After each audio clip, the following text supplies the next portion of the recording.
and sent to all these agencies. You can see IFAD, KFW, World Bank, ADB, NDB, all those guys are there.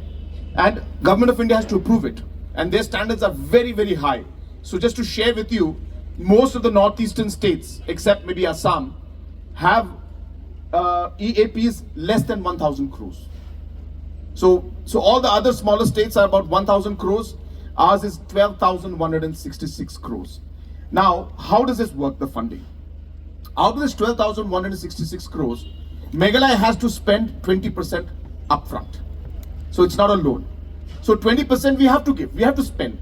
So therefore, out of that, about close to about 2,000 crores, we have to spend, and we spent. But by spending that 2,000, we're getting an additional 9,126 crores. So that 20% is not a loan anymore, right? So 80% is the loan. Now the beauty of this is that 80%, which is the loan component, which is 9,126, 10% is what we repay back, 90% is repaid by the Government of India, not us. 10% we pay 90. For any other state, Maharashtra, Gujarat, blah, blah, blah, every other state, they have to repay back the entire 80%.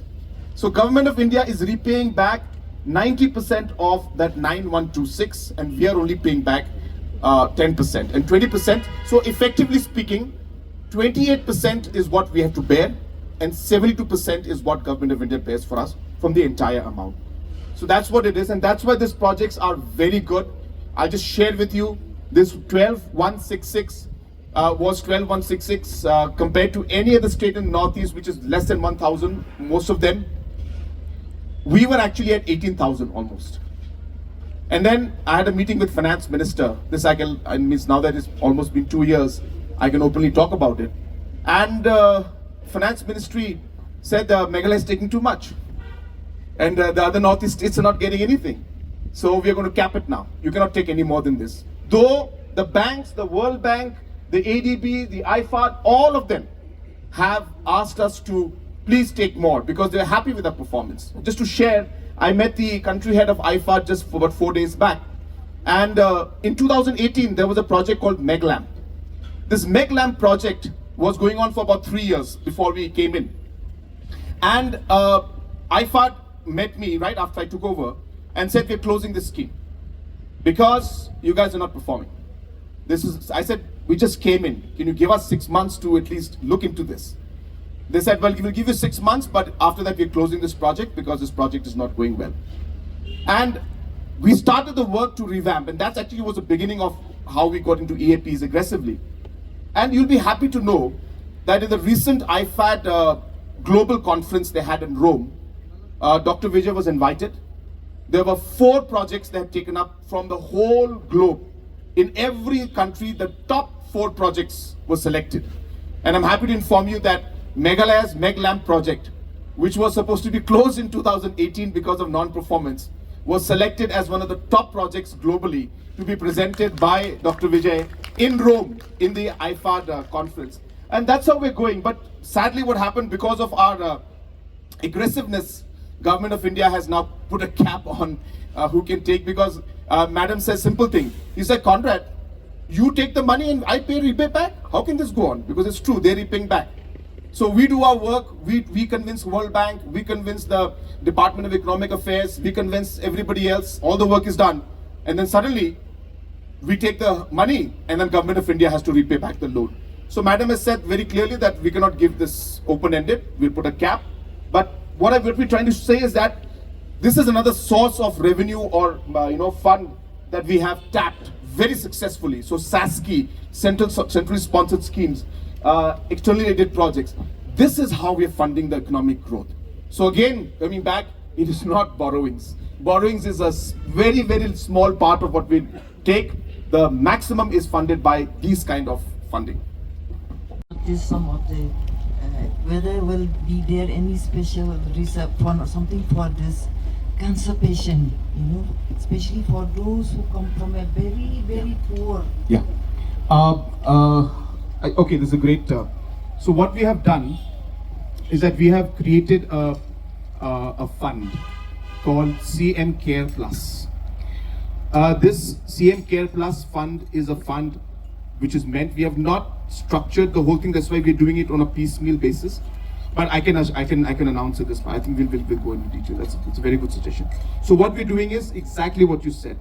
For organ transplant, operations, for cancer patients, obviously not specially, but from economically weaker section. So we are going to through the CM Care Plus program, we are going to actually put a pool of resources for that. There's going to be a small committee that is going to pass this and then allow this. So it is already there, but we have not expanded it fully. So I'll announce it in the budget this time. We can mention this same time. Thank you so much. It's all very good suggestions. But again, if you look in the middle, there's a protection of vulnerable catchment areas in Meghalaya, mainly this Umyu catchment and the Kannur catchment. And I think this is going on. This is KFW. It's a German institution. So 344 crores project work is going on right now. But the suggestion you give, given that the government procures these lands, we can examine it. There are challenges. People don't want to sell and blah blah blah. So many things are there. But we'll look into it, how we could see it permanently to solve it. Regarding training, we are very much going for this. I just want to share with you, this is a very good point brought out by Mr. Augustine, is that if you look at the masonry and the skill development for construction, Khasi Hills is way ahead compared to any other region in the state, especially. So almost all the masons, the construction, the workers are actually our own people, and that's the reason why in the PMAY implementation we had a huge problem in Garo Hills because it was not happening fast. But in Khasi Hills the implementation was super because of the presence of local masons, and that's why we have started under the Meghalaya program. There is a provision for it. We are working on it. We need what do you call those? Not aggregators. What do you call it? The training partners. So we need people to come forward because government cannot train. We will give you the money, you train. Yes. So basically, so we are doing that, and many people have come forward. So I hope that will happen. And third point was culture aspect. I totally agree. A lot of things are happening, but no structured scheme as of now. But we are supporting. But I'll definitely keep that in mind. Thank you, sir. Thank you. In the last stakeholder meeting, what is the outcome after that suggestion? When we especially mention about the pilot project. Which one was it? Pilot project. Remember, for the counseling of the students. Most of the chart you were concentrating on the schools, and when the NAC assessment comes, they pressure on the auditorium, on the counselors, and especially in the rural areas, we have very less infrastructure with MDC. Yeah, please go ahead. I had mentioned last time. Yeah, I know. I remember it now. Yeah, okay. And then I thought that this is an important slide for all of us to understand. That while a lot of people think that for us 10 billion is all that is important, 10 billion is a number that guides us towards a target. But how do we get to that target? It's not just simply saying, okay, we'll be 10 billion just because we were 5 billion before. No, it's not like that. So when we said 10 billion, we said to get to 10 billion, what are the 10 key areas that we need to focus on? And that's what you see on top, the red, the orange one. So we realized that there's an opportunity in tourism. There's an opportunity in agriculture and high value horticulture. There's an opportunity in entrepreneurship and skilling, urban transformation. We just inaugurated the land belongs to the Nokma land, and some of the catchment areas belongs to the individual landowners. So to improve and to protect the catchment area, the catchment area must be acquired, and compensation must be given to the Nokmas and to the individual landowners. And better protection should be done. That strong fencing and everything. I hope, sir, in Tura, under your constituency, there are more 10 to 15 catchment areas, but all belongs to the individual landowners. This must be acquired and will be protected. So, for acquiring of land, catchment area, that budget allocation should be done, sir. Aspect at every level. So it goes in line with our thoughts. but you're giving it a institutional kind of a structure to it. So I'll definitely examine this. This is a very good idea. But then you have to choose the Nokmas who are agreeing to do it. The biggest problem is half the time they don't agree. Or for the matter of fact, the Dolois, or for the matter of fact, the CMs. So they have to all agree. The local headmen, Rangbashnongs, Nokmas. Our problem is that only, that half the time we're convincing people to come partner with us. And every time that we do that, the first thing they think is that we're coming to snatch their land. Or we're coming to take over the, So if you can take that lead and, dismiss that whole thought process that we are here to only take advantage, then that's a great step ahead. So I'll be more than happy to work with you. It's a great idea. So if you partner with us, we'll be happy to take this forward. Yeah, say that we are very good, but we are working hard and the team is there. And that's what these numbers reflect, that about 2,540 crores over and above the normative allotment for SASCI has come, which is a 50-year-old loan, which, as I said, in 2075 we have to pay back 2,540, or rather 2075 we'll have to pay back 2,540. And if you discount that from then, it is about 100-200 crores. So that's the story of SASCI. The state, how do they benefit? What is our social commitment?